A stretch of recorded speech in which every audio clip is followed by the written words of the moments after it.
اللہ اللہ اللہ اللہ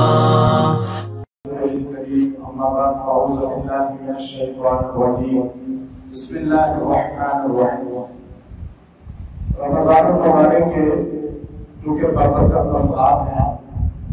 رمضان میں اللہ رب العزت انسان کو بخشنے کے لیے بہت سے ایسے انسان پر اعمال نازل کیے اور اس کو توفیق دیتے ہیں جس سے اس کا تعلق اللہ سے مضبوط ہوتا ہے اور اس کی وفات یقینی ہو جاتی ہے، کیونکہ اللہ رب العزت قرآن حکیم میں ارشاد فرماتے ہیں ما یفعل اللہ بعذابکم ان شکرتم وآمنتم، کہ میں تمہیں سزا دینا نہیں چاہتا، عذاب دینا نہیں چاہتا، تم میرے شکر گزار بن جاؤ تو میں تمہیں معاف کر دوں گا، بخش دوں گا۔ اب یہ بخشنے کے لیے اللہ رب العزت نے ضروری نہیں ہے کہ انسان پورا سال ہی عبادت کرے، بہت لمبے لمبے کوئی جو ہے چلے کاٹے، بہت لمبے لمبے نوافل ادا کرے، بلکہ بعض اوقات مختصر عمل سے اللہ اس کو بخش دیتے ہیں، کسی چھوٹی سی نیکی کی وجہ سے اللہ اسے بخش دیتے ہیں۔ اب یہ کون سی نیکی ہوگی ہمیں نہیں پتا، اس لیے یاد رکھیں چھوٹی نیکی کو بھی چھوٹا کبھی نہ سمجھیں۔ ہمارے ہاں بہت بڑا المیہ یہ ہے کہ رمضان کے بابرکت مہینہ کے اندر بھی لوگ نوافل کو ترک کر دیتے ہیں، سنت بھی محروم ہو جاتے ہیں۔ حضرت شیخ الحدیث مولانا زکریا رحمۃ اللہ علیہ نے بڑا عجیب نکتہ لکھا ہے، بڑا عجیب نکتہ۔ آپ نے فرمایا جو انسان نوافل کو ترک کرتا ہے تو اللہ تبارک و تعالیٰ اس سے فرض بھی سلب کر لیتے ہیں، اس لیے کہ جب نوافل اس کے ہاں کمزور ہو جاتے ہیں،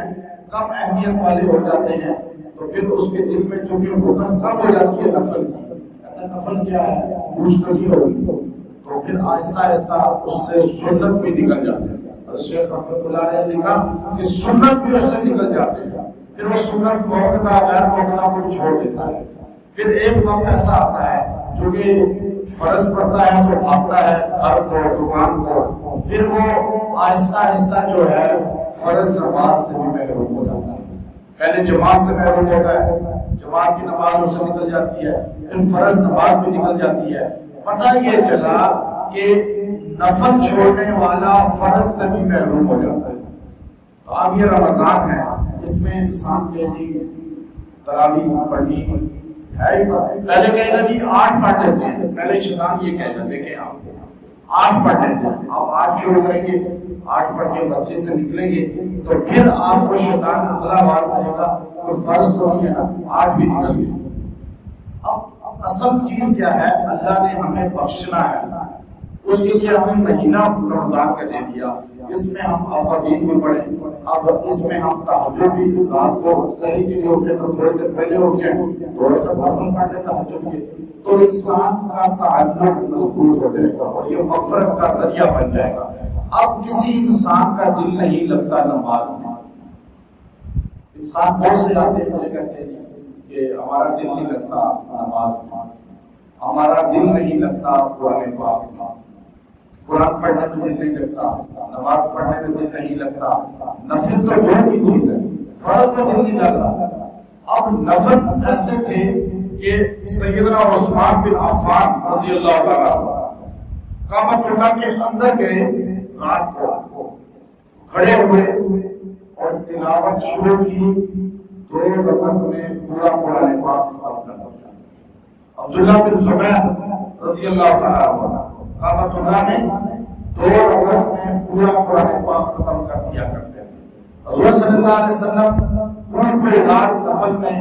کبھی قیام، کبھی رکوع، کبھی سجدے میں گزار دیتے تھے۔ ہمیں تو 5 منٹ نفل میں دل نہیں چاہتا، ہمارا نماز فرض میں دل نہیں لگتا۔ یہ کیا وجہ ہے؟ اس کی وجہ یہ ہے کہ ہمارا نفس شیطان بن گیا ہے، ہمارا جسم شیطان بن گیا ہے، اب وہ ہمیں اپنی مرضی کے مطابق لے جانا چاہتا ہے۔ نفس جسم کو شیطانیت سے نکالنا، نماز میں دل لگے، نوافل کو دل چاہے، اس کے لیے مجرب مختصر عمل ہے جو آپ کو بچے کو آنا ہے، لیکن کیونکہ ہماری توجہ نہیں ہے اس کی طرف، ہمارا ذہن اس کی طرف نہیں ہے، اتنا مختصر ہے کہ حضور صلی اللہ علیہ وسلم نے ہمیں عطا کیا ہے اور اس امت کے علاوہ کسی امت کو وہ نہیں ملا۔ وہ مختصر کیا ہے جملہ، اعوذ باللہ من الشیطان الرجیم۔ آپ دیکھیے یہ اتنا مضبوط حصار ہے، اتنا مضبوط عمل ہے کہ اس کی افادیت نہ مردوں کو پتہ ہے نہ عورتوں کو پتہ ہے۔ اور آپ دیکھیے کہ جب شیطان کا وسوسہ ڈالنے کا کوئی بھی لمحہ آپ کو محسوس ہوتا ہے، آپ کا دل دین کی طرف، اچھے کاموں کی طرف نہیں چاہتا، غلط طرف دل جا رہا ہے، انسان کا جسم غلط طرف جا رہا ہے، اگر اس لمحے بھی یا نماز پڑھنے کے لیے کھڑا ہوا ہے، اب کھڑے ہو کے نیت کر رہا ہے، نیت دل کے ارادے کا نام ہے، تو اسی لمحے پہلے یہ جملہ زبان سے ادا کر لیں اور اپنے سینے پہ پھونک لیں، یا نفل کو دل نہیں چاہ رہا، پانی کا گلاس لے لیں، 11 بار اس میں دم کر لیں اور وہ گلاس پی لیں۔ جو بھی آپ کھانا کھاتے ہیں، کھانے کے اوپر 11 بار دم کر کے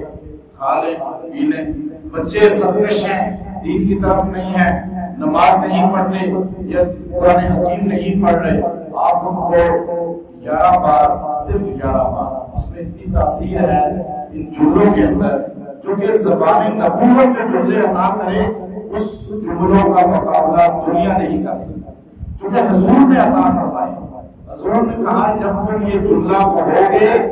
شیطان سے اللہ تمہیں حصار کرائے گا، انسان محفوظ ہو جائے گا۔ تو ہم اتنے مختصر چیز کو چھوڑے ہوئے ہیں، کھانا کھا رہے ہیں اس پہ آپ دم کر لیں، آپ کوئی چیز کھا رہے ہیں اس پہ دم کر لیں۔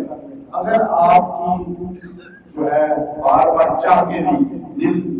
دین کی طرف، قرآن کی طرف، سنت کی طرف نہیں راغب ہو رہا، بعض کا انسان اچھا کام کرنا چاہتے ہیں لیکن کر نہیں پاتے، بعض کا انسان کا دل چاہتا ہے کہ میں مسجد جاؤں، قرآن پڑھوں، یا میں دین کے معاملات میں اپنے آپ کو گزاروں، مرد ہو یا عورت ہو، دل نہیں چاہتا، تو اس کے لیے بہترین چیز یہ ہے کہ 111 بار